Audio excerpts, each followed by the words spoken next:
Friends, আজকে রান্না করতে চলেছি রুটির পাঁচমিশালি তরকারি। এর জন্য আমি নিয়ে নিয়েছি আলু ডুমো ডুমো করে কেটে নিয়েছি, গাজর কেটে নিয়েছি, নিয়ে নিয়েছি বিনস, ক্যাপসিকাম, বিট, লাল বিট, আর নিয়ে নিয়েছি 5 ফোড়ন শুকনো লঙ্কা, আর এখানে নিয়েছি 3টে কাঁচা লঙ্কা চেরা, আর নিয়েছি মটরশুঁটি।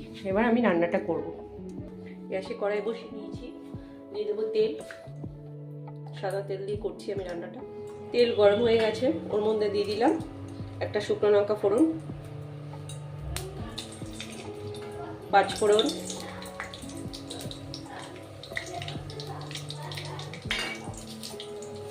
তেজপাতা,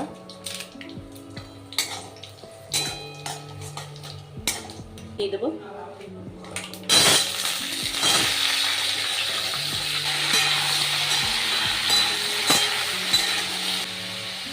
লবণ পরিমাণ মতো, দিয়ে দেবো হলুদ সামান্য পরিমাণে। এবার মটরশুঁটিগুলো দিয়ে দিলাম,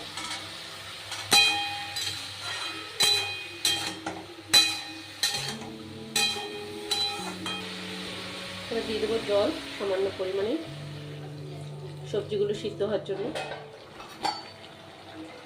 এই দেখুন সব সবজিগুলো সিদ্ধ হয়ে গেছে গাজরটাকে।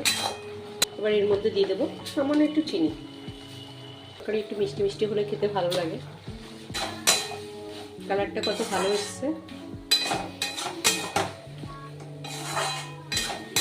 এবার আমি গ্যাসটা বন্ধ করে দেব। আপনাদের যদি রান্নাটা ভালো লেগে থাকে অবশ্যই লাইক ও সাবস্ক্রাইব করবেন।